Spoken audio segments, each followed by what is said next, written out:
pozdravljam na predzadnjem predavanju iz našega cikla Filozofska fakulteta govori. Veliko veselje mi je, da lahko v naši srednji ta deževen, neprijazen dan pozdravim Mateja Šenklija, za katerega verjamem, da ne bo razsvetlil ta dan. Prosim, da razimo le pove nekaj besed. Lepo pozdravljeni.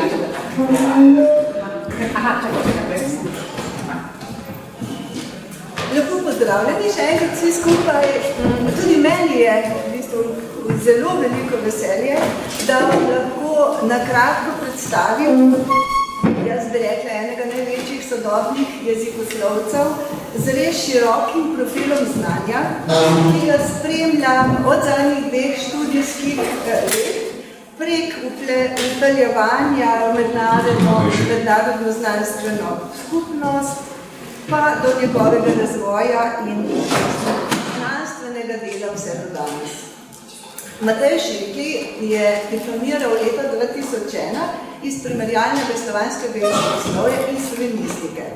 Kombinacije, ki bi si jo za dobro jezikoslovno znanje slovenistov želeli vsaj v takem številu kot kombinacije slovenistike s primerjalno križiranostjo, pa smo že daleč od tega. Leta 2 in posledično je tako znanje, se mi zdi, jezika slovenskega v šolah.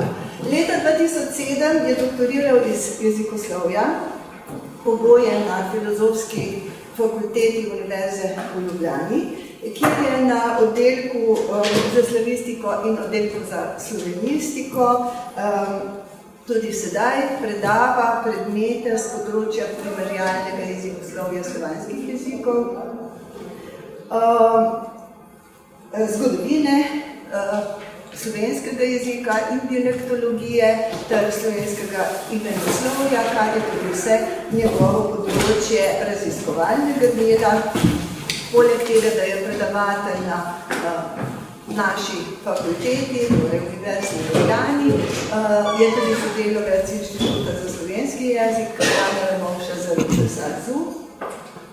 In kot sem že rekla, kaj so njegova znanstveno-raziskovalna področja, pa ni odveč, če jih naštejem še enkrat, primerjalno jezikoslovje slovanskih jezikov, zgodovinska slovnica in dialektologija slovenskega jezika, slovensko imenoslovje in tudi pomemben del slovenščina v stikih s sosedskimi jeziki. Je avtor 3 knjig, zaenkrat, zemljepisna in osebna lastna imena v kraju Livek in njegovi okolici iz leta 2008. 2014 je sledila knjiga Primerjalno glasoslovje slovanskih jezikov 1, kar pomeni od praindoevropščine do praslovanščine, in leta 2018 še tipologija lingvogenes slovanskih jezikov.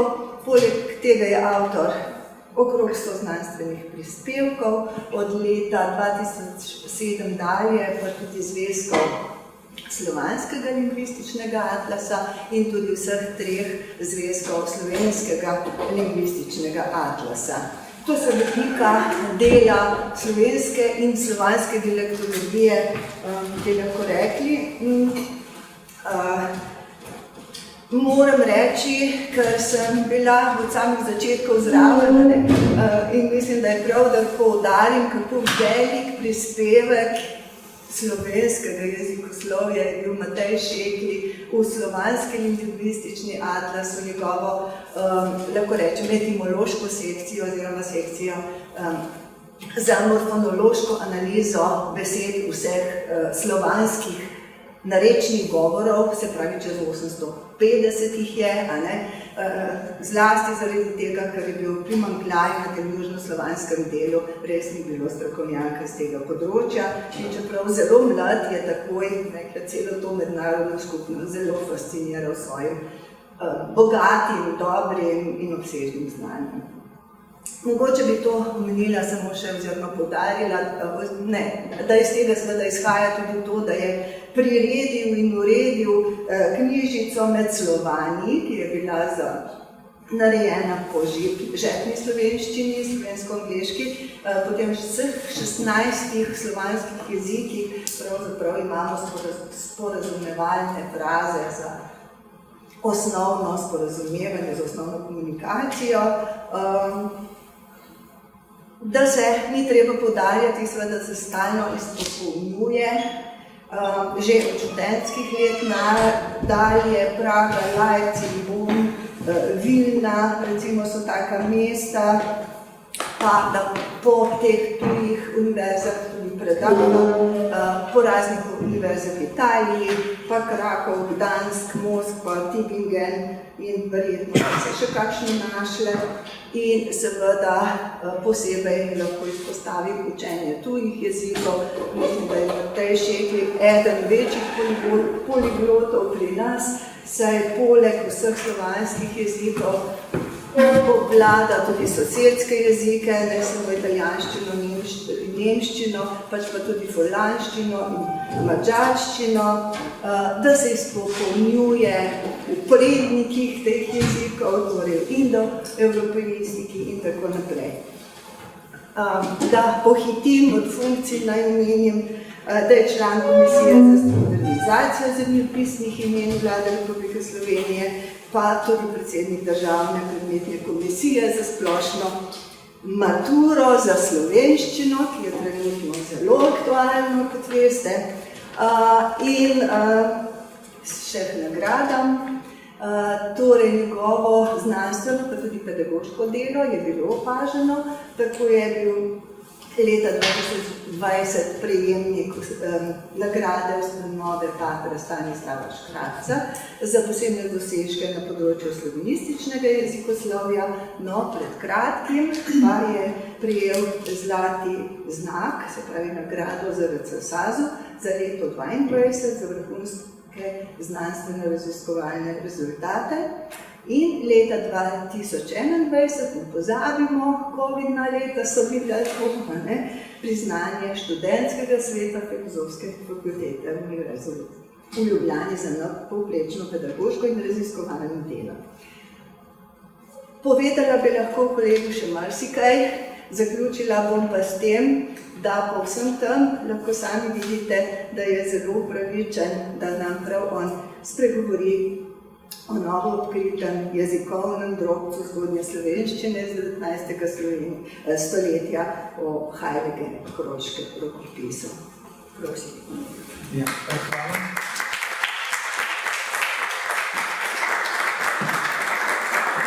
Hvala za to obsežno predstavitev.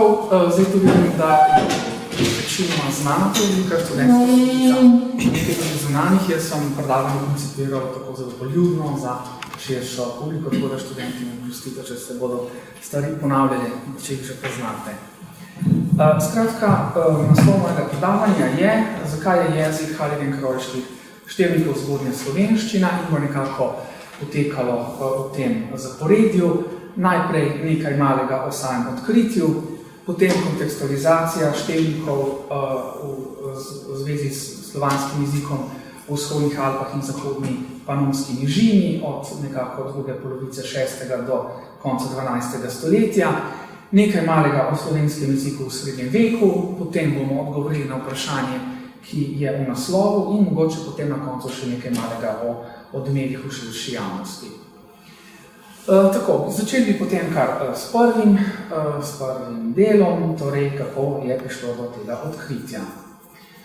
Torej, Heiligenkreuzski rokopis, Heiligenkreuz Occist, kodeks 250, to je signatura iz 12. stoletja, je nastal v cistercijanskem samostanu Heiligenkreuz v Dunajskem gozdu v 12. stoletju in se hrani v tamkajšnji samostanski knjižnici, torej fotografije so dostopne tudi na spletu. Vsebuje 181 pergamentnih listov in na teh listih sta dve nabožni deli, in sicer Colazione Spaltum Janeza Kristiana in pa Contracolatorem Prospera Kvitanskega. Ti dve deli sta tudi nekako v dialogu.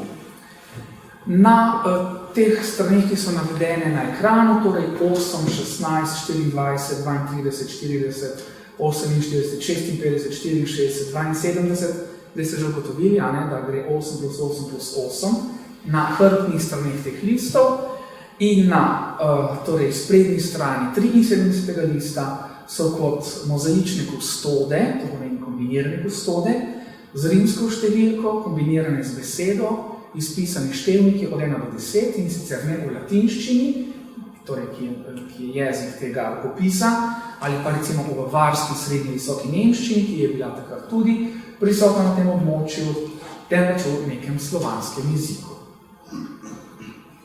To zgleda takole, tu imamo, kot vidite, 8. list, to je besedilo v latinščini, 8v, 8 versov, torej zadnja stran 8. lista, in spodaj imamo v tem pravokotniku to mozaično kustodo, sredi, kot vidite, je rimska številka 1, levo in desno te rimske številke pa imamo zapis tega števnika in lahko ga preberemo, vidite ET, NO ali pa recimo drugega, DRU, pa na drugi strani potem pa GI.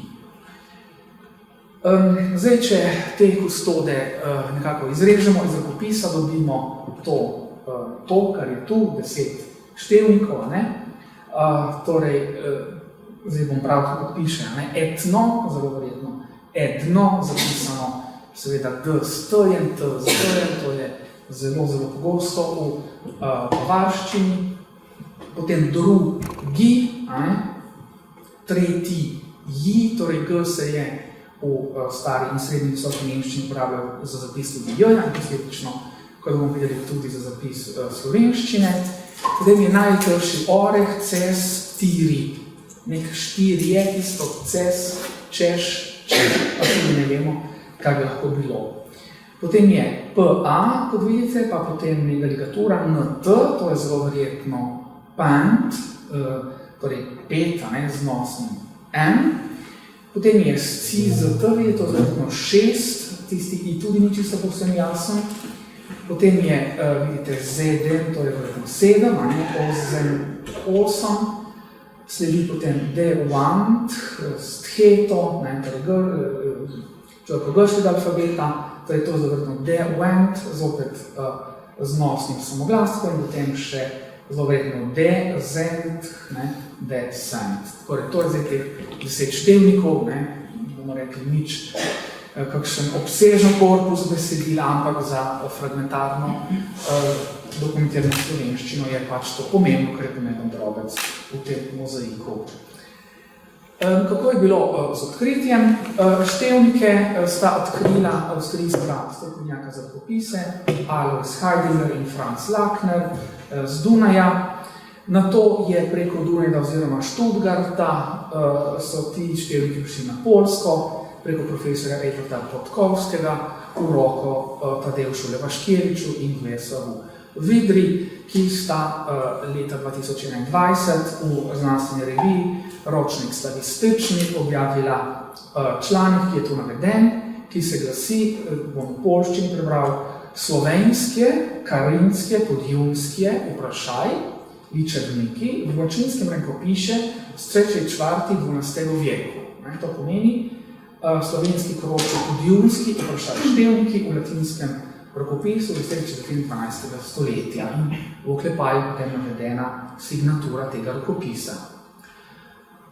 Zdaj, Levaškevič in Vidra v tem svojem članku pravita, da natančna določitev zapisanega slovanskega jezika ni možna. Tu je citat, torej, še analizovane zapisi ličebnikov dotičev njemom vplivje ličebnikov slovjanskih.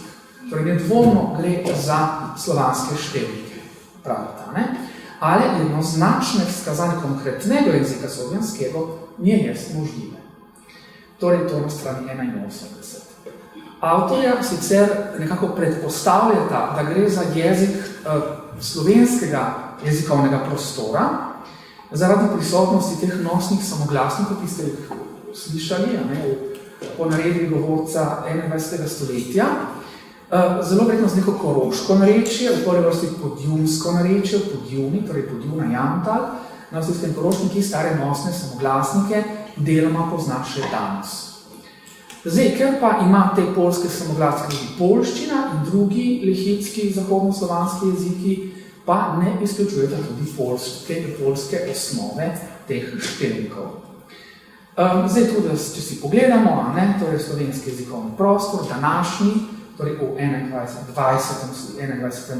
stoletja, kot je bil dokumentiran, in Podjuna je tu čisto na severu, to je najbolj severno koroško slovensko narečje. Širša javnost je bila o tej najdbi obveščena preko spletnega diskusijskega foruma Slavističnega društva Slovenije Slovlit, kjer je Silmo Torkar 17. decembra objavil tole novico, ki jo imate tu, in dodal čisto na koncu, polski jezikoslovec Zbigniew Babik, to je profesor za primerjalno slovansko jezikoslovje na Univerzi v Krakovu, se je po pošti na objavo odzval zelo pritrdilno in odkrito poimenoval mala slovenistična senzacija. Zdaj, profesor Levaškevič je ta svoj članek po objavi uvednost poslal tudi nekaterim slovenskim jezikoslovcem, ki se ukvarjajo tudi z zgodovino slovenščine in nekako se je pričakovalo, da se potem na to objavo v tem okolju odreagira. Zdaj, najprej smo načrtovali neko skupno objavo, več avtorjev, ki bi to nekako slavist, indoeuropeist, dialektolog, potem pa nekako prišlo do nekega sklepa, da to opravim jaz, ostali pa to pregledajo, dopolnijo in popravijo, da bo nek tak izdelek, ki ima nek širši konsenz v slovenski jezikoslovni stroki. Zdaj, če se vrnem na te praslovanske nosne samoglasnike, tako značilno in si pogledamo čisto z današnjega vidika, kje se nahajajo, torej, kot smo rekli, lihitska podskupina zahodnoslovanskih jezikov, poljščina ima še danes nosne samoglasnike oziroma njihove odraze, nosne odraze, dekomponirane deloma, potem kašubščina, to je jezik, ki je najbolj soroden s poljščino, se govori na polskem, in pa nosne samoglasnike je imena tudi 17. stoletja izumrla polapščina, torej zahodno od kašubščine oziroma pomorjanščine. Potem danes imamo to v podjunskem narečju koroške narečne skupine slovenskega jezika in pa še v nekaterih obrobnih, torej zemljepisno obrobnih, družbeno obrobnih, makedonskih in bolgarskih govorih v Korči, in to je danes na ozemlju Republike Albanije, torej Kosturju in pa Suho, Visoka, oziroma Visoka zelo vredno, torej v Grčiji. Vidite, ta prostor ima nosne samoglasnike in zdaj, če si pogledamo ta zemljevid sodobnih slovanskih jezikov, ugotovimo, da je to na jezikovnem, na zemljepisnem jezikovnem obrobju. Torej, lihitski zahodnoslovanski jeziki, obrobje severozahodne slovenščine in obrobje makedonsko-bolgarskega prostora. Torej, ti nosniki, ki so bili seveda jasno začeti za slovanščino, so se ohranili ravno na tem zemljepisnem jezikovnem obrobju. Kako to zveni? Zdaj, tle sem dal te števnike, da bo lažje, torej praslovansko pent, de, went, dex, de, sent. Če pogledamo zdaj samo stanje, recimo v lihitskih jezikih, polsko, nekako tako pjenč, kašubsko pjanc, polapsko pant, potem, če gremo na naslednjega, polsko dževjenč, kašubsko dze, vjanc, polapsko stepamo divant in džešenč, dzesanc, disanc. Tako približno to zgleda in v podjunih se tudi nekako približno tako glasi pant, devant, to sem tudi na svoje lastne ušesa slišal na terenskem delu, torej dialektološkem terenskem delu v podjuni. Sledil je potem ta moj članek v prvi lanski številki Slavistične revije, kjer pa seveda sem jasno zelo vesel, da je bil članek objavljen, da je bilo gradivo najdeno, skušal dejansko to najdbo kontekstualizirati dati v kontekst danjega slovanskega jezika vzhodnoalpsko zahodno-polonskem prostoru, če se v tem prvotnem članku ni bilo, in pa seveda tudi neko tako zgodovinsko jezikoslovno analizo, podrobno teh števnikov in pa seveda postaviti to v kontekst zgodne slovenščine. Tako da, zdaj, moje predavanje danes bo povzetek tega članka, predvsem pa v bistvu metodologija. Torej, zakaj je v bistvu prvotnima avtorja zmanjkalo malo interpretativne moči in seveda, zakaj je potem pomembno gojiti vrsto metodologijo, ki se včasih zdi, da je zastarela, da ni več sodobna, da ni več moderna, da ničesar več ne more povedati, hkrati pa vidimo, da ima zelo, zelo močno, napovedljivo moč, če tako rečemo. Torej, govorimo o neki genealoški določitvi nekega poljubnega jezikovnega sistema. Torej, dobimo neke števnike iz 12. stoletja, ki so zapisani v nekem rokopisu, obdorani in zdaj seveda moramo ugotoviti, kateremu jeziku pripadajo. Torej, kaj je njihov genski material, če tako rečemo, zelo poljubno. Zdaj, seveda, če jezikovno gradivo to dopušča, in v tem primeru to dopušča, potem seveda primerjalno jezikoslovje kot del genealoškega jezikoslovja lahko svojo egzaktno metodologijo, ki je bila izdelana že, bomo rekli, v 19. stoletju, se izpopolnjuje in nadaljuje v 21. stoletju, omogoča prav to, natančno genealoško jezikoslovno določitev poljubnega jezikovnega sistema. Zdaj, kaj to pomeni? Zelo pomembno pri tem je, da jezikovno gradivo zgodovinsko kontekstualiziramo. To je zelo pomembno. Torej, mi ne smemo to gradivo gledati stališča slovanskih jezikov 21. stoletja, temveč stališča slovanskega jezikovnega prostora 12. stoletja. Torej, kar je seveda težko, če teh znanj jasno nimamo. Skratka, zgodovinsko jezikoslovje seveda preučuje jezikovno stanje v različnih zemljepisnih in družbenih, če rečem, torej geo- in sociolektih različnega jezika ter obojih časovnih različic. Torej, tako zemljepisne različice, torej, če ponastavim narečja, kot družbene različice, knjižni jeziki, torej, pogovorni jeziki in tako naprej, imajo svoje časovne različice. Namreč, kajti jezik se v času, skozi čas se spreminja in zgodovinsko jezikoslovje te stvari pojasnjuje, kontekstualizira predvsem v luči jezikovnega spreminjanja, po katerem pa seveda nastane jezikovna raznolikost, torej lingvodiverziteta, tako v času, prostoru kot v družbi. Torej geo, socio in kronolekti, to so ta seveda trojica zgodovinskega jezikoslovja. Zdaj, jezikoslovje, vse zgodovinsko, zdaj poudarja zgodovinsko, kar pač v drugi polovici 20. stoletja prej do eksplozije metodoloških pristopov, teorij in tako naprej in vsako jezikoslovje se seveda zdaj skuša z nekim pridevnikom okarakterizirati. Mi se ponovadi smo tasni, ampak dejansko proučujemo jezik tako v času, prostoru kot v družbi. Zdaj, jezikoslovje seveda mora odkrivati jezikovno dejanskost, faktičnost.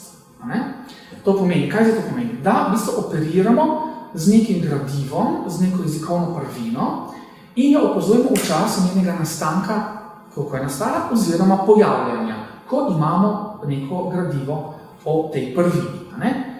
Zdaj, lahko gre za nek glas, za neko glasovno podobo, obliko, pomen, torej etimologija, recimo, skladensko zgradbo, njeno funkcijo ali karkoli povezano z jezikom. Torej, ta prvina mora biti zgodovinsko kontekstualizirana. Primer pride potem, da bo bolj jasno. Seveda, jezikoslovje pa se ne opira na neko dojemanje jezikovnih pojavov pri nekem naivnem govorcu. Kajti nek naivni govorec nekega jezika ima seveda podatek izključno o jeziku v sedanjosti. Torej nima vpogleda o jezikovno preteklosti, jezikovnega gradiva ne more interpretirati, torej zgodovinsko kontekstualizirano, ne v preteklosti, ne v sedanjosti. To je ta znanstvena proti, recimo, ljudska etimologija, če govorim samo za besedje. In seveda uporabljajo, torej jezikoslovje uporabljajo teorijo in metodologijo zgodovinskega in tega primerjalnega jezikoslovja, ki seveda je sestavljena iz dveh, treh korakov. Najprej seveda čim natančnejša dokumentacija narečnega in knjižnega ter obojega zgodovinskega jezikovnega gradiva, tako v sedanjosti kot v preteklosti. In potem seveda primerjalna metoda, da gradivo med seboj primerja in skuša ugotoviti, kaj je starejše, kaj je mlajše, kaj je arhaično, kaj je inovativno, torej kaj je staro, kaj je novo in kaj je iz česa nastalo. To je pa potem ta metoda rekonstrukcije, ko dejansko stanje, ki ga imamo izpričanega, projiciramo na časovni osi v preteklost, v obdobju, ki nas seveda zanima. Zdaj konkretno. Torej, prej sem videli tisti slovenski jezikovni prostor. In sem rekel, da je treba imeti nekako zgodovinsko kontekstualizacijo. Zdaj vemo, da so Slovani vzhodno-slovanski prostor poselili v dveh različnih valovih, severo-vzhoda in jugo-vzhoda, nekako v 6. stoletju in da je ta prostor nekako do 12. stoletja segal na severu od Donave do Kolpe na jugu, do izvira Drave na zahodu in do zahodnega obrobja Panonske nižine, do Blatnega jezera na vzhodu. Torej, zdaj, če pogledamo to karto, Milka Kosa iz leta 1954, kjer piše Slovenci po naselitvi, seveda zdaj jasno, pojem Slovenci za 6. stoletje ni primeren, zagotovo pa je čisto na mestu in še vedno veljavno to, kar je tu urisano. Tu imamo najprej ta prvotni slovanski poselitveni prostor, kot sem rekel, od Donave do Kolpe. To, kar je svetlo, je seveda to, česar danes ni več, to, kar danes ni več slovansko, to, kar je pa temno, je pa to, kar ste videli prej na karti slovenskih narečij. Tako. To je zdaj ena zadeva. To pomeni, če se ukvarjamo z jezikom 12. stoletja, ne smemo imeti pred očmi ta zemljevid, temveč tega. Zgodovinska kontekstualizacija. Zdaj, kako vemo, da je slovanska poselitev segala do Donave, seveda tu nam pridejo prav tako zemljepisna kot osebna imena izpričana na tem prostoru in tu imate torej zemljevid naselbinskih krajevnih imen slovanskega izvora na ozemlju današnje Avstrije in če dobro pogledate, se ta zgoščenost teh imen dejansko pokriva s tistim Kosovim zemljevidom nekako do izvira Drave, to gre do današnjega recimo Injihna, San Candido na južne Tirolske. Zdaj, to niso seveda, tu ne govorimo o današnjem dvojezičnem ozemlju, ne govorimo o Rožu, Podjuni, Zili, Celovših, temveč to, kar je tudi severno. Tudi severno tega prostora imamo Adlont, imamo Fajstric, imamo Reifnic, imamo Döbling in podobno. In zdaj, če gremo še širše evropsko pogledati, tu so pa, na tej karti so pa predstavljena vodna imena s prvotno pripolno, seveda Ica v Evropi in vidimo tudi tu, se ta karta lepo pokriva s tem, kar je bilo na prejšnji karti. Zdaj, druga zadeva. Prej smo rekli, da so nosni samoglasniki danes ohranjeni v lehitskih, zahodnoslovanskih jezikih, podjunskem narečju in pa seveda na obrobju makedonsko-bolgarskega jezikovnega prostora. Zdaj, če si pogledamo stanje okrog leta 1200, to je po tistem, ko so bili zapisani števniki, konec 12. oziroma prelom 12. do 13. stoletja, vidimo, da so nosni samoglasniki obstajali na celotnem današnjem in takrat veliko večjem jezikovnem prostoru. To meni, gledajte, recimo Škofja Loka, današnja, prvotno iz Lonka, to pomeni travnik ob vodi, je zapisano v 11. stoletju kot Lonka, v 12. stoletju kot Lonka oziroma kot Lonka. To pomeni, ta zapis o N lepo kaže na nek nosnik, da to ni bil O, temveč je bil še on. Podobno, recimo, še v 13. stoletju imamo za sveče na Avstrijskem Koroškem zapis zelo verjetno Sventjah, torej mestnik množine, torej v svečah, tudi vidite torej EN, kar je zelo verjetno za tale EN. Potem za današnje senožeče na Krasu je v 13. stoletju, konec 17. stoletja, zapis Seno Sen Sah, to zelo verjetno Senožen Tjah, tudi mestnik množine v senožečah, in tudi vidite, imate N za današnji E, torej kaže na nek nosni samoglasnik.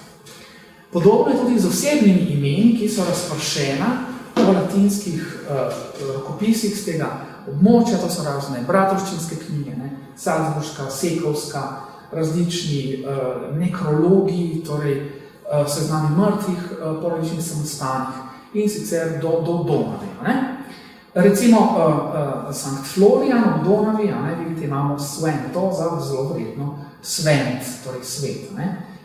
Svantec v Vetrinju, tudi zelo verjetno zapis za en v Sventec. Potem vidite v Admontu, Šentlambertu, Sekovi, torej Svantislava, zelo verjetno za Sventislava. In potem še v Sekovskem samostanu, v Sekovski bratovščinski knjigi, nek Fontegoj za zelo verjetno Bondegoj.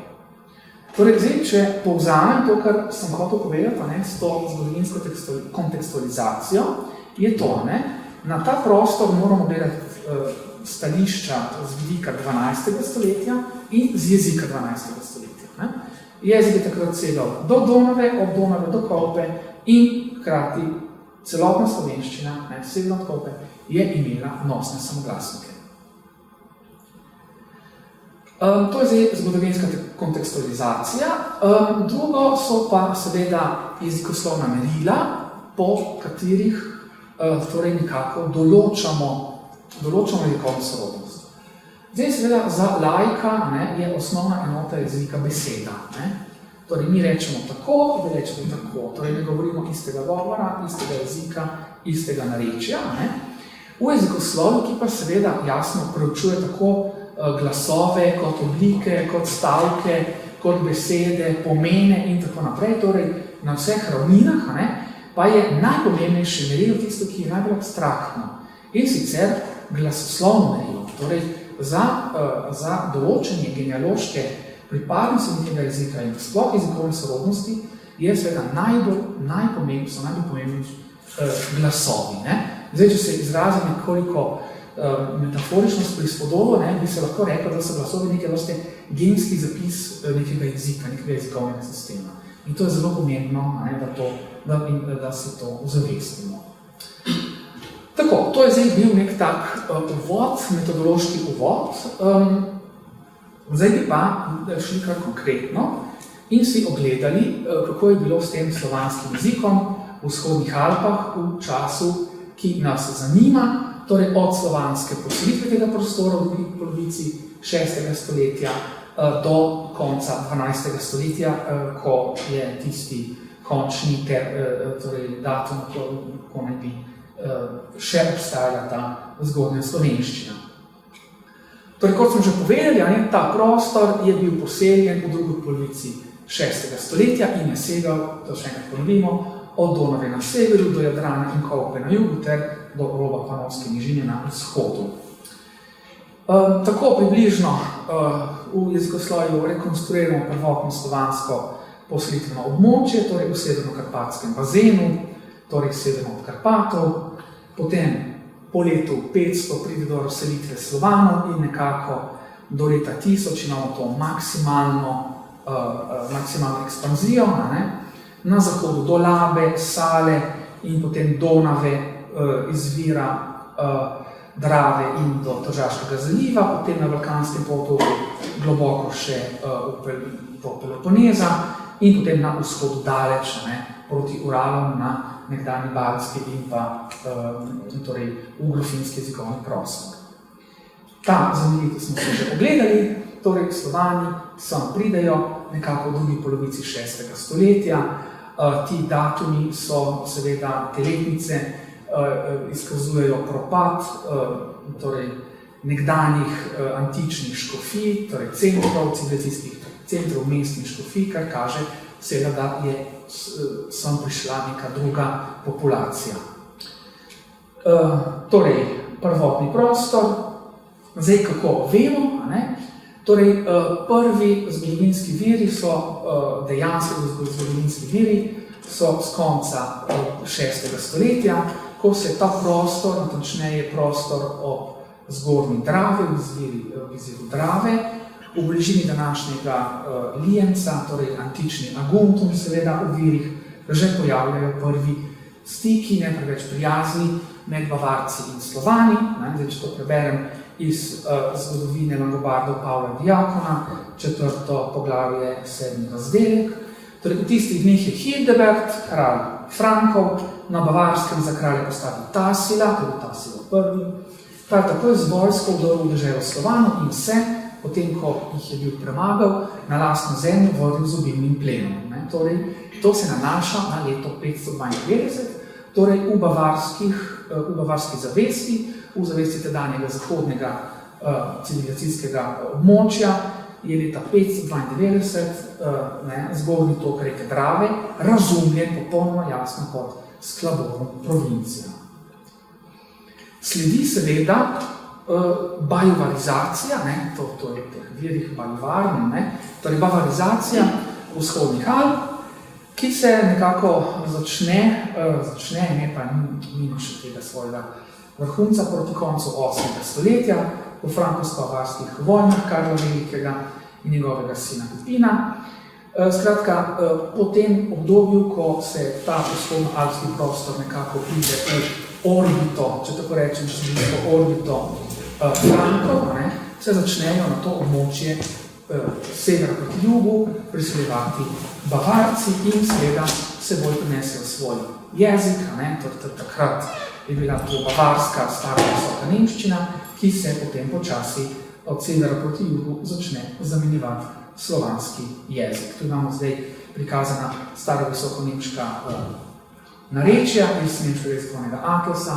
Vidite, za nas je seveda relevantno za slovanski svet bavarsko, torej odkot se potem Bavarci selijo proti jugu in pa vzhodu.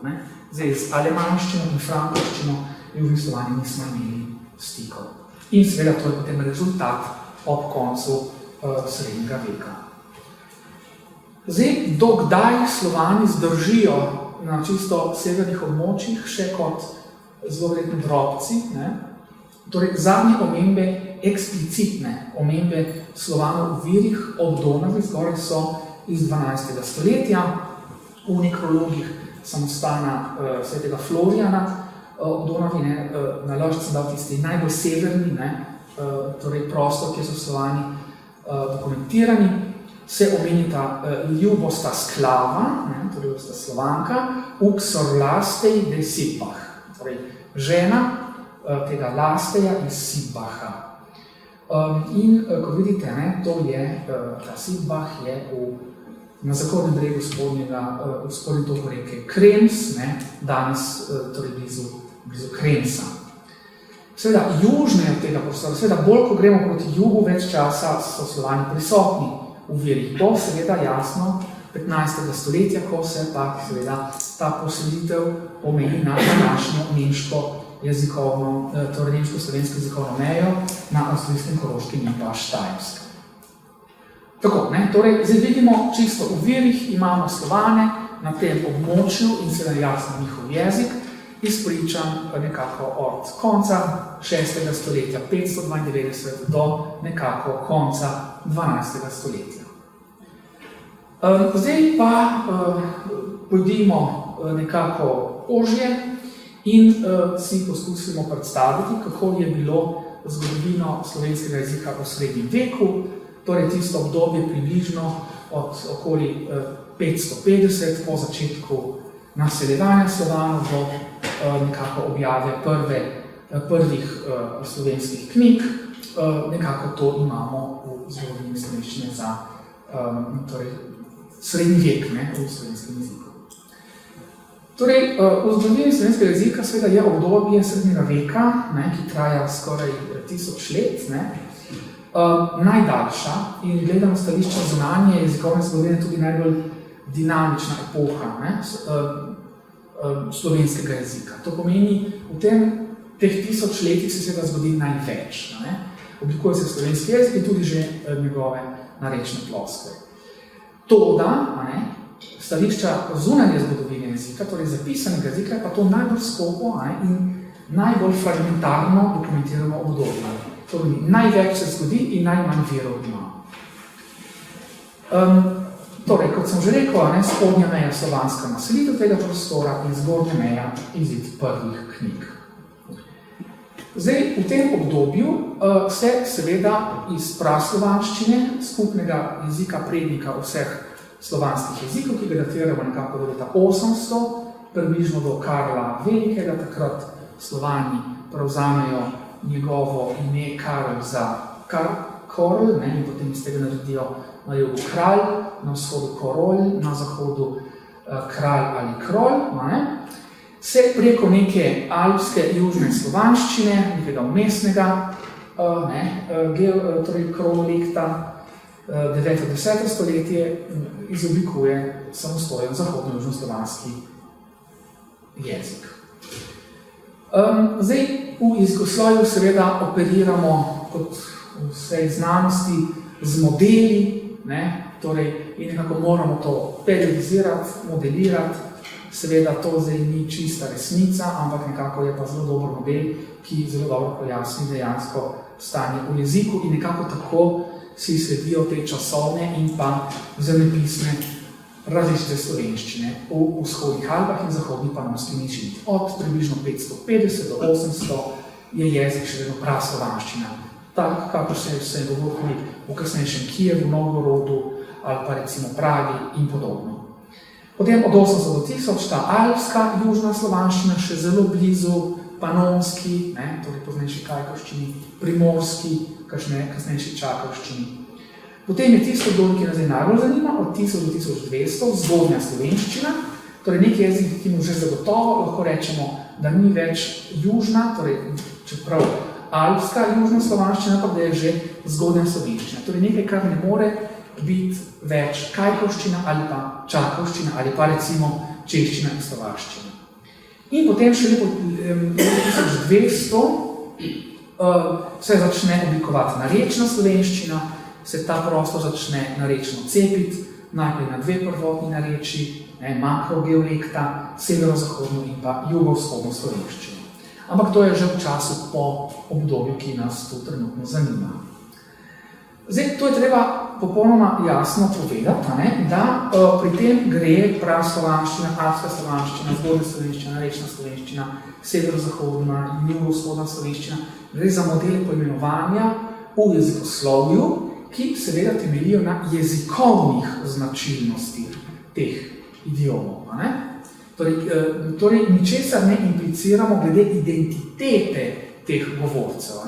To zdaj ne pomeni, če bi, ko se praslovanščina spremeni v alpsko slovanščino, da govorci tega idioma reče, zdaj pa nismo več praslovani, smo alpski slovani, leta 1000, zdaj smo pa, kako že smo rekli, zgodni Slovenci, zdaj smo pa narečni Slovenci, zdaj smo pa severozahodni Slovenci, zdaj smo pa jugovzhodni Slovenci.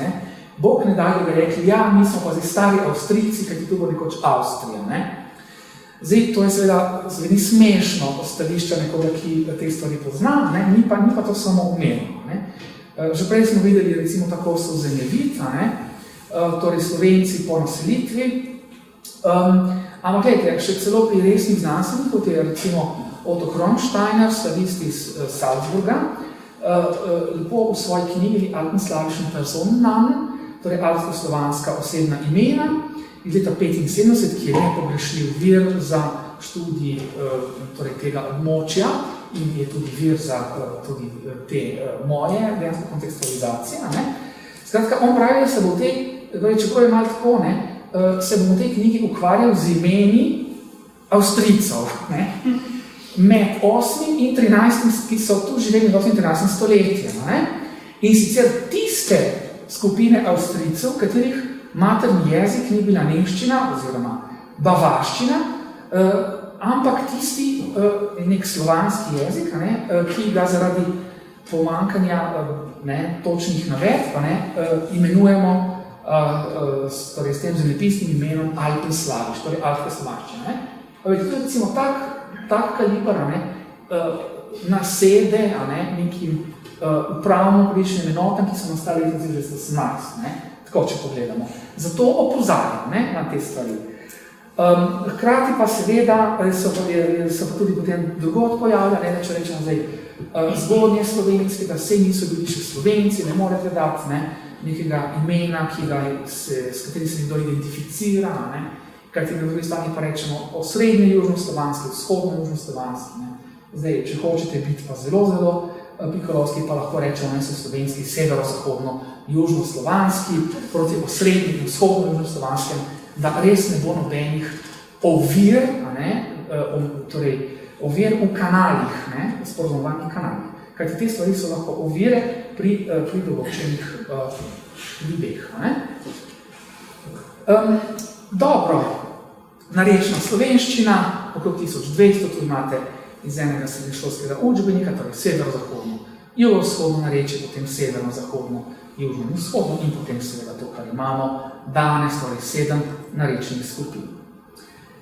No, zdaj pa od te notranje zgodovine, torej jezika, ki se spontano nekako spreminja v času, pojdimo k tej bolj fragmentarni zunanji zgodovini, dokumentaciji slovenščine v srednjem veku.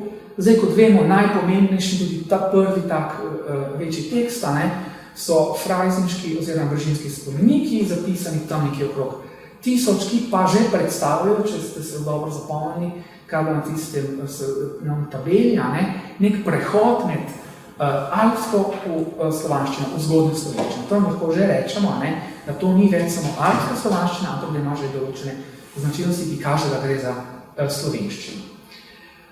In seveda potem imamo v srednjem veku še nekaj nebožnih besedil, Celovški Rateški rokopis iz druge polovice 14. stoletja, potem z istimi besedili stoletja mlajši Starogorski rokopis, z dolenjskega območja Stiški, Kranjski, tako da v bistvu besedil je res malo. Seveda, zato so zelo, zelo pomembni vsi jezikovni drobci, ki se kjerkoli najdejo, ki kaže naravo slovenščine, med plemstvom tudi imamo, Ulrik Lichtensteinski, Wilhelm Prosperger, Oswald Wolkensteinski, Turjaški rokopis, tam so neki drobci, tudi pomembna so poročila o javni rabi slovenščine in seveda 1415 dobimo v nemškem besedilu tudi prve slovenske tiskane besede. Zdaj, ti števniki so, če pogledamo za kronološko, na eni strani med brežinskimi spomeniki, okrog 1000, in na drugi strani enem drobcu, to je ta slovenski pozdrav koroškega vojvode Bernharda II. Španhajmskega, Minesengerju, Vitrškemu liriku Ulriku Lichtensteinskemu leta 1227. Kako vemo za to? To imate iz te Heidelberške velike knjige,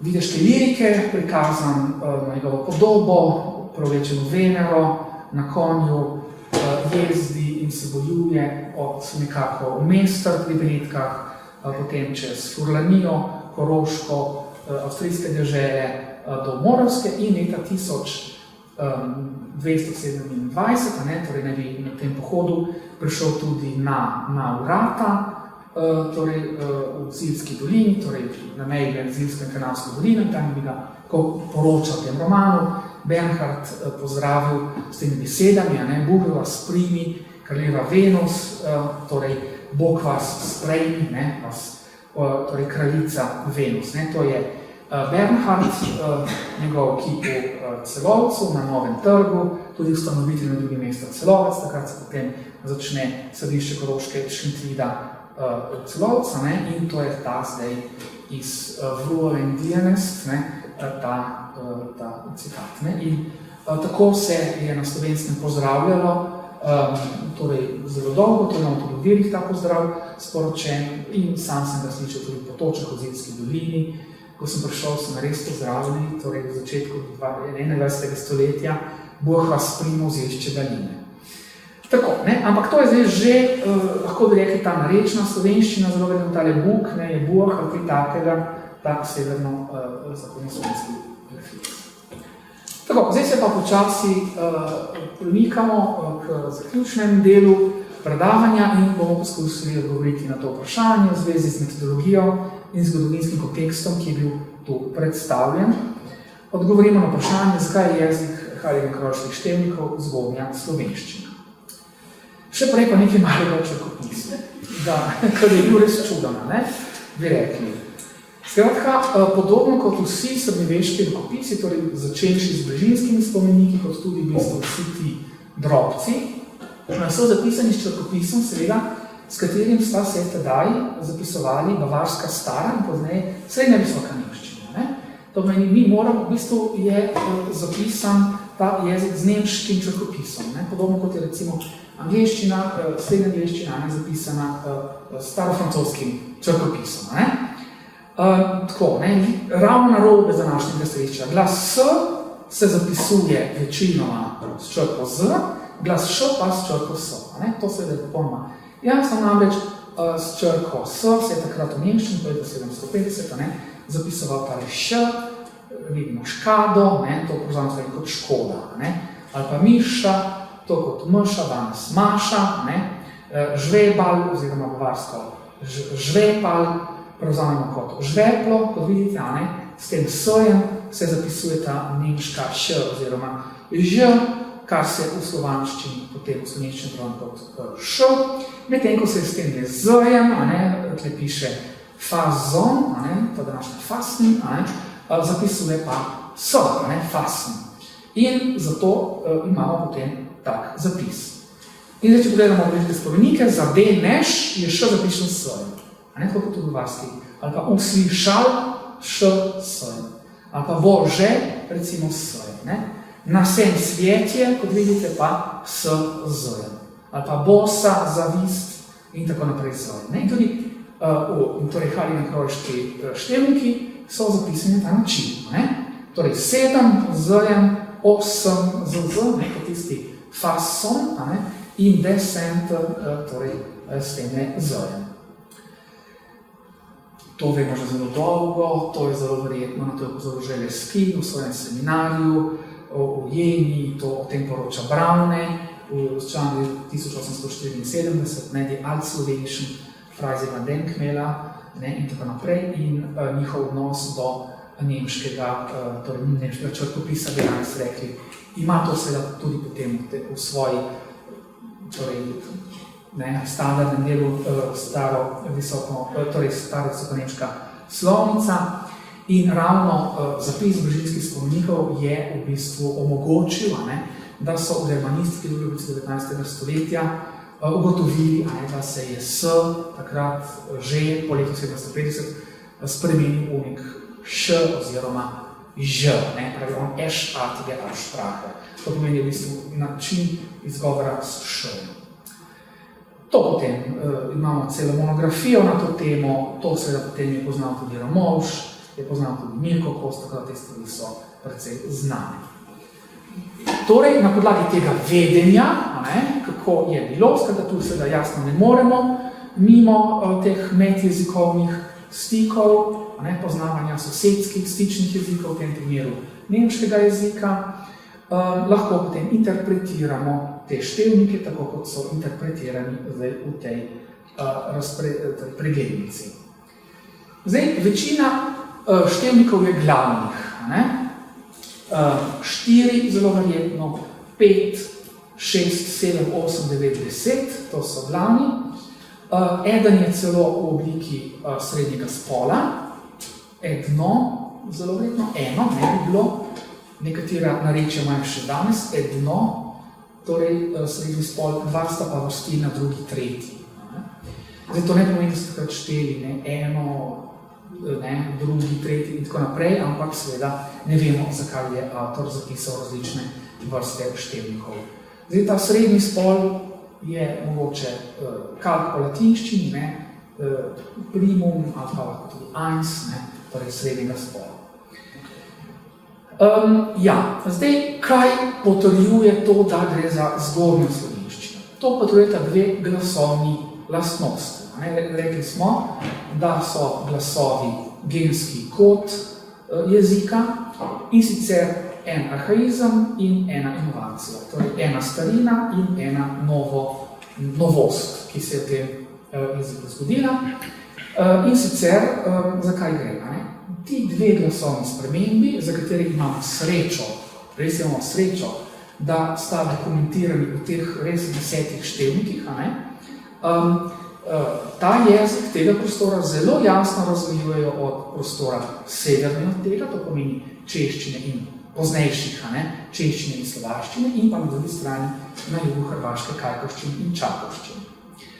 To sta seveda, to so ti nosni samoglasniki, ohranjanje prav slovanskih nosnih samoglasnikov, kot smo rekli pent, delad, descent in pa, kar je tudi zelo pomembno in odločilno, v števniku za 4, ki se je v praslovanščini glasil za ženski srednji spol 4, s tem tako imenim trdim ijem, jerijem, imamo v teh števnikih že navadni i, kot imenovani 4. Podobno kot imajo na severu danes še vedno sir in podobno, imamo na jugu sir, imamo tudi potem že v 12. stoletju ne več 4, temveč 4 oziroma morda že 4. To so zdaj dve ta glavni odločilni glasovni lastnosti, ki jasno kažejo, da ne more iti za pračeščino, slovaščino ali pa prapoljščino, ali tudi ne za osrednjo južno slovanščino, torej karkovščino, čakovščino ali štokovščino.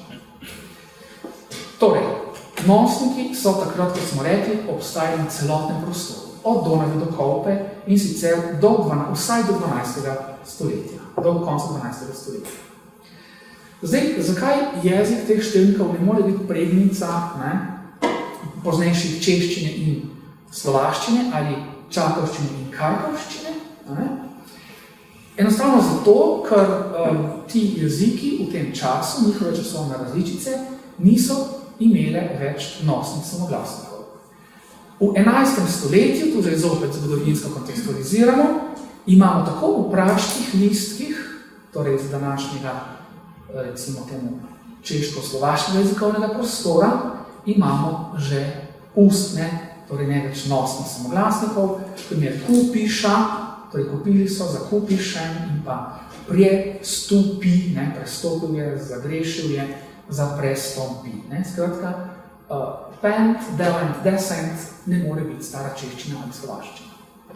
Prav tako tudi ne more biti stara kajkovščina, čakovščina ali štokovščina, namreč v bližini na krškem napisu 11. stoletja imamo navedeno ime enega brata, benediktinca, ki je z opatom Majem gradil tamkajšnji benediktinski samostan v Mexico, ki se imenuje Rugota, torej iz Rongota, torej tudi tu vidite se je tale nosni on spremenil v U. In seveda, govorimo o nosnih samoglasnikih, poljščina seveda ima tudi nosne samoglasnike, zakaj torej ne more biti poljščina. Torej, zagotovo so lihitski zahodnoslovanski jeziki v tem obdobju 12. stoletju imeli zagotovo nosne samoglasnike, to da ne samo, imeli so tudi trdi I.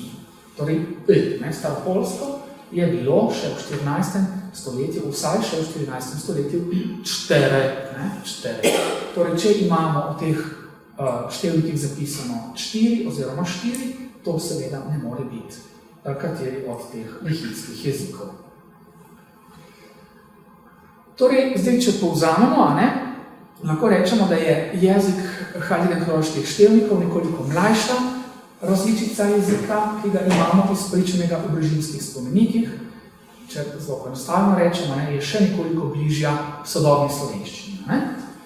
Torej, brežinski spomeniki imajo seveda še nosne samoglasnike. Pogledajte, je zapisano venčih, za večjih ali pa porončon, torej izročon.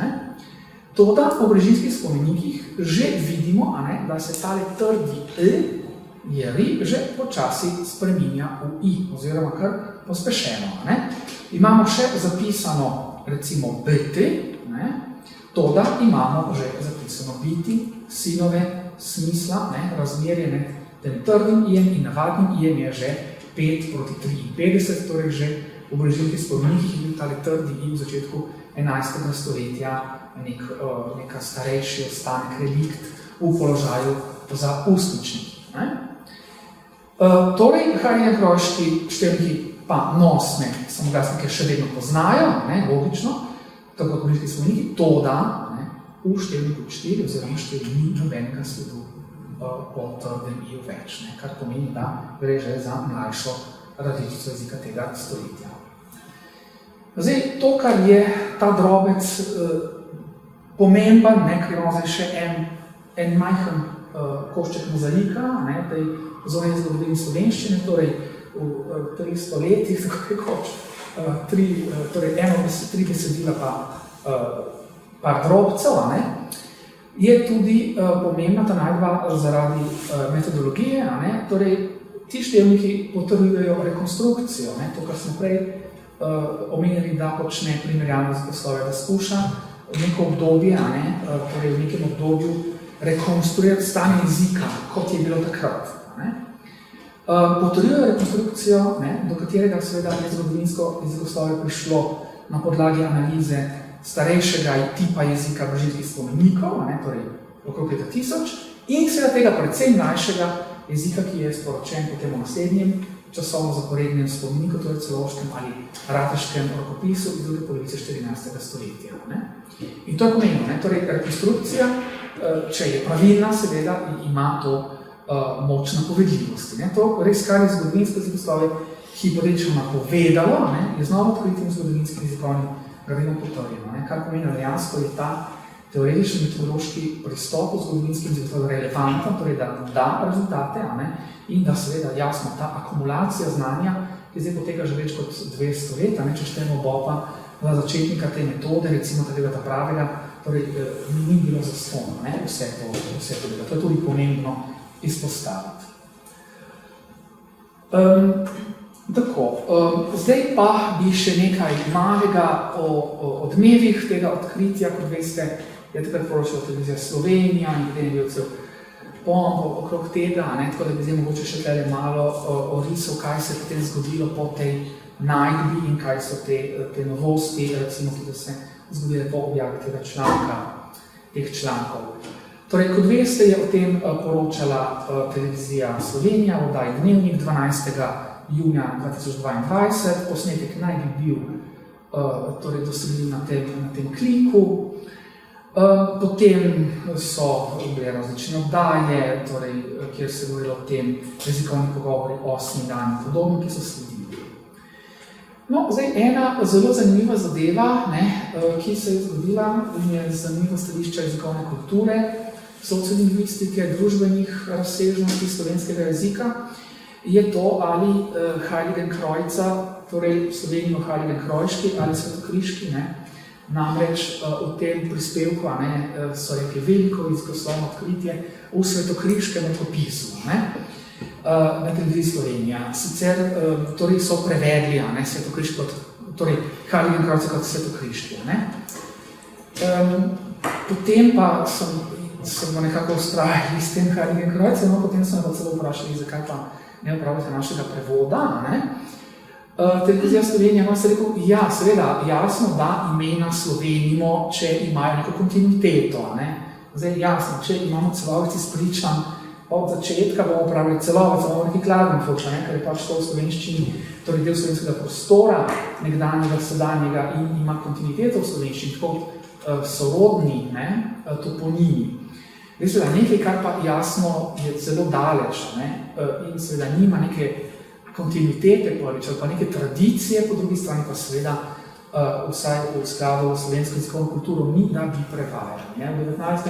stoletju so prevajali Monakovo, ne, München ali pa recimo Solnograd, ne, Salzburg, ne. Vsej prevodi so pravilni, ampak seveda jasno nimajo neke podlage, bodi si v tablici, bodi si v urabi, ne. Tako da je bilo zelo zanimivo, ne. Leta 1854 je Anton Janežič v svoji slovnici s kratkim pregledom slovenskega slovstva, ne, tale Freisinger, ta prevedel kot Brižinski, potem kasneje v naslednji izdaji 63 stvari Brižinski, ne, torej ne vemo točno, kaj je tle noter, ne, skratka zagotovo etimološko stvar ne drži, ampak se je prijelo, ne. Ker je pač bilo uveljavljeno, danes rečemo Brižinski, ne, pol rečemo tudi še Frajsinški, ne, da drugi tudi malo razumejo, ne, ki niso govorci slovenščine. Tako da v bistvu taki primeri, mogoče malo pretiranega turizma, ne, se lahko potem tudi ponovijo po skoraj 200 letih. Ne. Tu je spet videti nekako je pomembno v bistvu poznavati, to pomeni zgodovino samega jezika kot takega, ne, in pa okoliščin njegove rabe, da tudi ustrezno v takem trenutku odreagiramo. Zdaj, če boste poslušali ta prispevek, Alois Heidegger rekel, da je pisac, ne, zdaj, odkot je bil ta pisac, ne, to je vprašanje. Ali je bil, odkot je bil? Zdaj seveda, mi lahko rečemo samo, poznal je jezik, ki se je takrat govoril na tistem zemljevidu. Torej, Donava, Kolpa, izvir Drave, blatni jezik. Samo to lahko rečemo, ničesar več.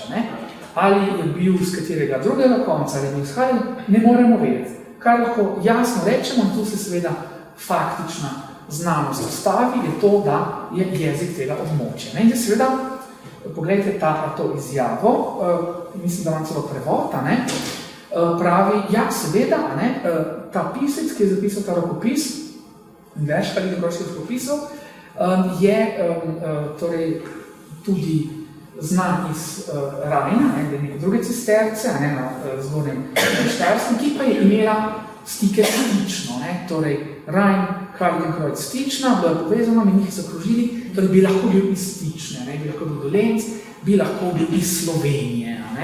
Seveda, zdaj, mi, ko imamo zdaj malo bolj kontekstualiziran prostor, vemo, da ni nujno, da je bil iz Slovenije, ni nujno, da je bil širše slovenskega jezikovnega prostora, ampak je bil iz tedanjega zgodnjega slovenskega prostora. Tako, še malo kritičnega upogleda, torej malo kritičnega diskurza glede na to, kar je bilo povedano v tem v medijih.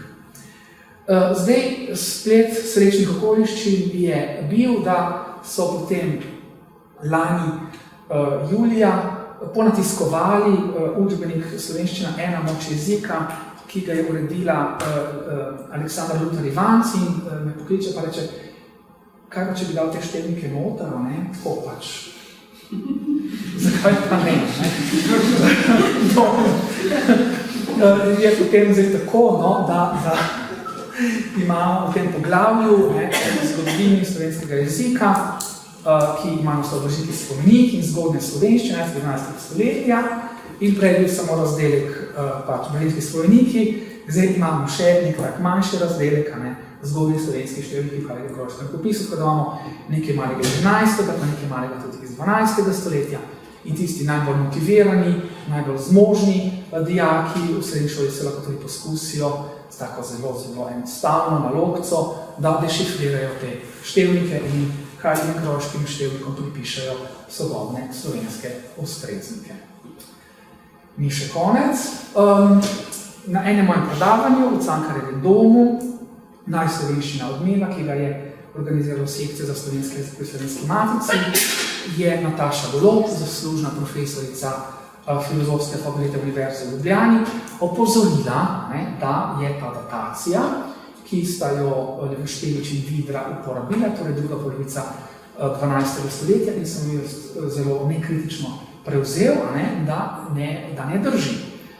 Da je zelo jasno, da je v popisu vseh rokopisov v samostalnem Heiligenkreuz, ki so bili narejeni za časa prvega opata Gočalka, to imate zdaj letnico, 1133 in samostan ustanovljen in potem Gočalk je nekako opatoval v leta 47, da je ta katalog nastal takrat in ta katalog že vsebuje ti dve deli, kar pomeni, da moramo zdaj datacijo iz tretje premakniti v drugo četrtino 12. stoletja, torej je najdba še za četrt stoletja starejša, kar seveda so tudi kolegi z Dunaja tudi vedeli in kar je tudi se lahko prebere v tej monografiji, ki je tu navedena. Hvala za pozornost, to je vse z moje strani, zdaj pa razprava in vprašanje. Hvala.